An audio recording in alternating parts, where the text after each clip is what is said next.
8 மணி செய்திகளுக்கு கோவை கண்கள் தொலைக்காட்சி அலைவரிசை தங்களை மீண்டும் வரவேற்கிறது. தலைப்புச் செய்திகள். உலக மனநல மருத்துவர்கள் மாநாடு கோவையில் கூட போகிறது. கோவையை தேர்ந்தெடுத்தது இங்கு இருக்கும் சூப்பர் ஸ்பெஷலிஸ்ட் மருத்துவர்களா அல்லது இங்கு இருக்கும் நோயாளிகளா என்று ஒரு கேள்விக்குறியாக உள்ளது. கடந்த மாதம் சென்னை டி நகரில் தீபாவளிக்கு புத்தாடை எடுக்கச் சென்று காணாமல் போன 2 பெண்மணிகள் இன்று காலை காஞ்சிபுரம் ஜவுளி மஹாலில் இருந்து வெளியே வந்தார்கள். எங்கள் தொலைக்காட்சி அலைவரிசையில்தான் முதலில் இப்பெண்மணிகளின் நேர்காணல் ஒளிபரப்பாகிறது. இப்பெண்மணிகளை நமது நிருபர் திரு குருராஜ் அவர்கள் நேரடியாக பேட்டி காண்பதை இப்போது பார்க்கலாம்.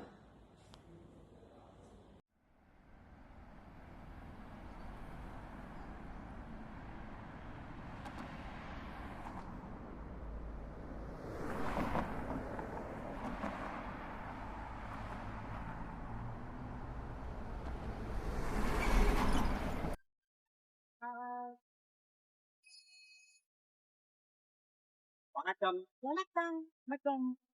உங்க பேர் என்ன? அப்புறம் உங்களை பத்தி கொஞ்சம் சொல்லுங்களேன். என் பேர் லலிதா. உங்க பேரு வசந்தி. நாங்க 2 பேர் ஃப்ரெண்ட்ஸ். உங்க சேனல் பேரு கோவை கண்கள் தானே? ஆமா. உங்க சேனல்னா எங்களுக்கு ரொம்ப பிடிக்கும். இந்த சேனல்ல வர எல்லா சீரியல் ஒண்ணு விடாம பாத்துருவோம். என்ன கொஞ்சம் கேள்வி கேட்க விடுங்கம்மா. எனக்கு தெரியும். நீங்க எங்களுக்கு பம்பர் பிரைஸ் புக்க தானே வந்திருக்கீங்க. அப்ப நம்ம 2 பேரும் இங்க டிவில வைப்போமா? இருடி பாவம், அவர் ஏதோ கேள்வி கேட்க வந்தாரு. சார் நீங்க கேளுங்க. ஆமா, இவ்வளவு பர்ச்சேஸ் பண்ணிருக்கீங்களே, உங்க வீட்டுல ஏதாவது விசேஷம் இல்ல ஏதாவது கல்யாணமா?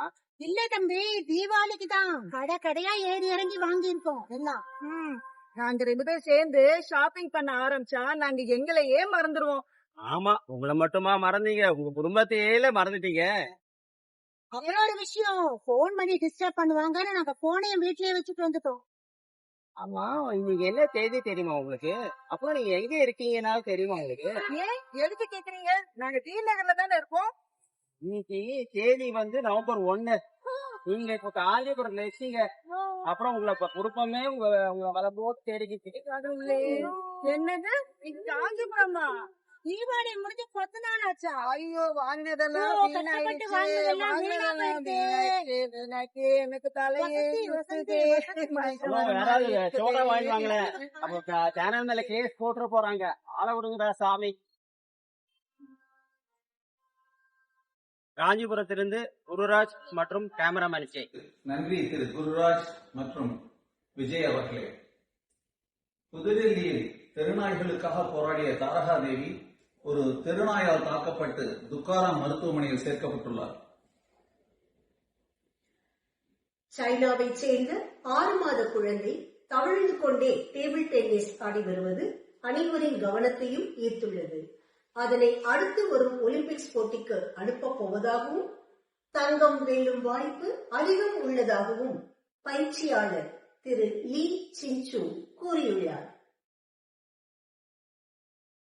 வங்காளத்தில் இருந்து அம்பு எய்தும் போட்டியில் வெற்றி பெற்ற பெண்மணி குறி தவறாமல் அம்பு எய்ததற்கு அவர் மாமியாரே மிகப்பெரிய காரணம் என்றார். கோவையில் பரபரப்பு. இன்று மாலை 5 மணி முதல் நானா நாணி ஃபேஸ் 6 வழங்கும் நாடகம் மாயாஜாலத்தை பார்க்க மக்கள் ஆவலோடு காத்திருக்கிறார்கள். இத்துடன் இன்றைய காலை செய்திகள் முடிவடைந்தன. மீண்டும் இரவு 8 மணிக்கு சந்திக்கும் வரை தங்களிடமிருந்து விடை பெறுவது அருணா மற்றும் ஜெயராம்.